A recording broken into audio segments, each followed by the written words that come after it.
दिल्ली के अंदर anti CAA protest चल रहा था और उसी समय पे इंटेलिजेंस ब्यूरो के एक ऑफिसर अंकित शर्मा अपने घर से निकलते हैं और कुछ दूर जाते ही जब वो ताहिर हुसैन के घर के पास पहुंचते हैं, ठीक उसी समय पे एक खास समुदाय के कुछ लोग आते हैं और उनको काले कपड़े से ढक देते हैं। काले कपड़े से ढकने के बाद उनको घसीट के घर में ले जाया जाता है और ये जो घर था वो आम आदमी पार्टी के म्युनिसिपल काउंसिलर ताहिर हुसैन का था।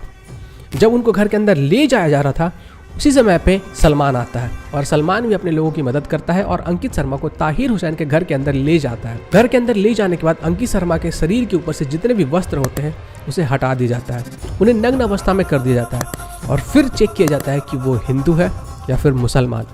और जब उनको ये पता चलता है कि यह मुसलमान नहीं है बल्कि हिंदू है, तब अंकित शर्मा को चाकुओं से गोद दिया जाता है। चाकुओं से उनके ऊपर ताबड़तोड़ हमले किए जाते हैं करीब 50 बार। और जब सलमान और उसके समुदाय के लोगों को ये विश्वास हो जाता है कि अंकित शर्मा अब मर चुका है, तो वो लोग उसके शरीर को बगल के नाले में फेंक देते हैं। फिर उसके बाद जब चहल पहल होती है, अंकित शर्मा के घर वाले FIR करवाते हैं, तो सीसीटीवी फुटेजेज और बाकी माध्यमों से पता चलता है कि अंकित शर्मा को मार दिया गया है और उनके शरीर को नाले के अंदर फेंक दिया गया है। फिर जब इन्वेस्टिगेशन और आगे बढ़ता है तब सलमान को पकड़ लिया जाता है। सलमान को दिल्ली पुलिस जब पकड़ती है तो दिल्ली पुलिस के सामने सलमान ये कन्फेस करता है कि हाँ, हम ही लोगों ने अंकित शर्मा को मारा है। फिर वो सारी बातें बताता है जो मैंने अभी आपको बताई, किस तरीके से अंकित शर्मा को काले कपड़े से ढका गया, फिर उनको ताहिर हुसैन के घर के अंदर ले जाया गया, फिर उनका मजहब चेक किया गया और फिर उनको मौत के घाट उतार दिया गया। इसके बाद जब इन्वेस्टिगेशन और आगे बढ़ता है, दिल्ली पुलिस जब छानबीन करती है तो ताहिर हुसैन को अरेस्ट कर लिया जाता है। ताहिर हुसैन पुलिस के सामने ये कन्फेस करते हैं कि मैं हिंदुओं को एक सबक सिखाना चाहता था और उसके लिए ये जो न्यूज़ आर्टिकल है इसको आप रेफर कर सकते हैं। ताहिर हुसैन ने खुद कहा था कि मैं हिंदुओं को एक सबक सिखाना चाहता था, इसलिए मैंने ये सब किया। फिर जब दिल्ली पुलिस ताहिर हुसैन से और ज़्यादा पूछताछ करती है तो पूछताछ करने पर ताहिर हुसैन ये बताते हैं वो उमर खालिद से भी मिले थे और ताहिर हुसैन PFI के कुछ मेंबर्स से भी मिलते हैं और PFI के मेंबर्स उनकी हेल्प भी करते हैं इस पूरे प्रोसेस में। फिलहाल उमर खालिद और ताहिर हुसैन जेल में है। PFI इसको भी बैन करने के ऊपर सेंट्रल गवर्नमेंट विचार कर रही है और शायद जल्दी इसको बैन कर भी दिया जाएगा। अब मैं आपके सामने PFI का असली चेहरा लाने वाला हूँ, जिसको कि ये लोग मुस्लिम संगठन के नाम के पीछे छिपा कर रखते हैं। इनका असली चेहरा इतना ज्यादा डराने वाला है जिसकी आपने कल्पना भी नहीं की होगी और इनके असली चेहरे को जानने के बाद आप अपने आप से कुछ सवाल जरूर पूछेंगे। ये अभी तक बैन क्यों नहीं हुए? ये लोग खुले में घूम कैसे रहे? इनको अभी तक जेल में क्यों नहीं डाला गया? और कोई चौंकाने वाली बात नहीं होगी कि इस वीडियो के अपलोड होने के बाद कभी भी इस वीडियो को YouTube डिलीट कर दे या फिर ये जो PFI वाले हैं वो मेरे जान के पीछे पड़ जाए, क्योंकि जो राज मैं आज खोलने वाला हूँ वो बहुत बड़े बड़े राज हैं। कुछ सालों पहले इंडिया टुडे केरला जाते हैं और केरला जाकर वो PFI के मंसूबों को जानने के लिए एक स्टिंग ऑपरेशन करते हैं। स्टिंग ऑपरेशन में जो PFI के मेंबर्स होते हैं वो ये रिवील करते हैं कि PFI का ये गोल है कि पूरे इंडिया को इस्लामिक स्टेट बनाना है, जिसके लिए वो लोग ढेर सारे हथकंडे अपनाते हैं, जैसे कि लव जिहाद, रिलीजियस कन्वर्शन। जिन लोगों को नहीं मालूम है कि लव जिहाद क्या होता है, मैं आपको बताना चाहूंगा। जब कोई मुस्लिम लड़का अपना रियल रिलीजन छिपाता है और जिस लड़की को उसे फंसाना है, जिस लड़की के साथ उसको रिलेशनशिप में जाना है, उसके सामने किसी और रिलीजन का बन के जाता है और फिर उसके साथ रिलेशनशिप में जाता है और फिर रिलेशनशिप में जाने के बाद उस लड़की के ऊपर अत्याचार करता है, जबरदस्ती उसका कन्वर्शन मुस्लिम में करता है, इसी को कहते हैं लव जिहाद। तो इन सभी जरियों से PFI इंडिया को इस्लामिक कंट्री बनाने में लगा हुआ है।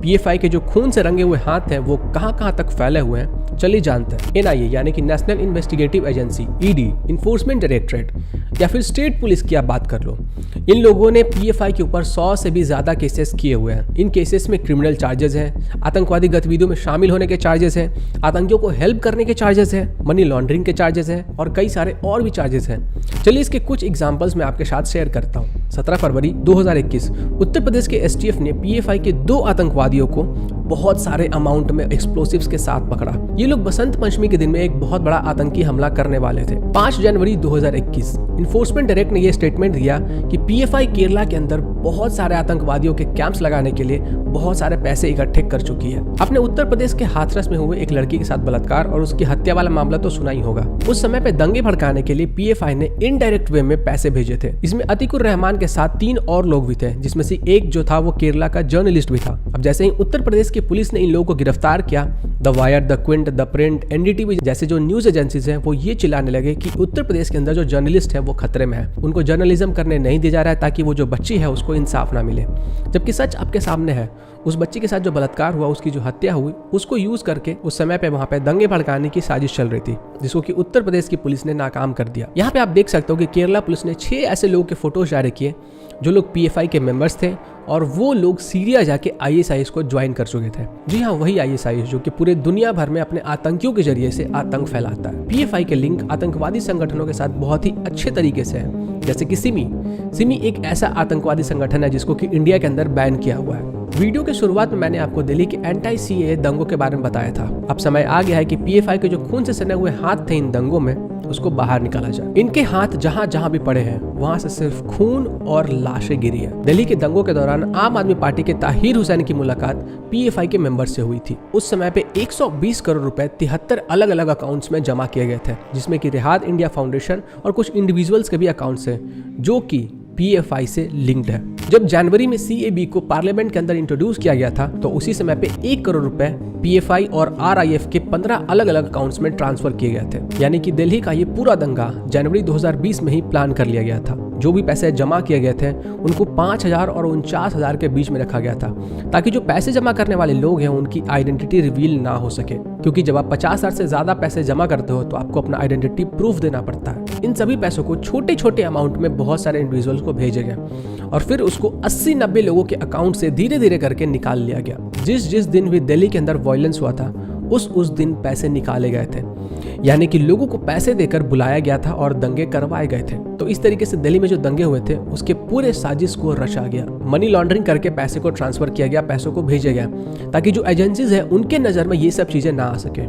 दंगों के समय पे हिंदू के जो घर होते हैं, उनके जो दुकान होते हैं, उनको निशाना बनाया गया। इस दंगे में JNU के बहुत सारे स्टूडेंट्स और प्रोफेसर्स का भी हाथ था, लेकिन अगर इनको एक्सपोज करने जाऊंगा तो वीडियो बहुत ही ज्यादा लंबा हो जाएगा। इनको कभी किसी और वीडियो में एक्सपोज करेंगे। तो PFI के पास ये जो पैसे आ रहे हैं वो आ कहां से रहे हैं? चलिए इनकी पोल खोलते हैं। जैसा ग्रुप वैसे इनके कनेक्शंस और फंडिंग भी उन्हीं जगहों से। फरवरी 2021 के इस आर्टिकल को आप लोग ध्यान से पढ़िए। PFI received over 100 crore in few years from India and foreign countries.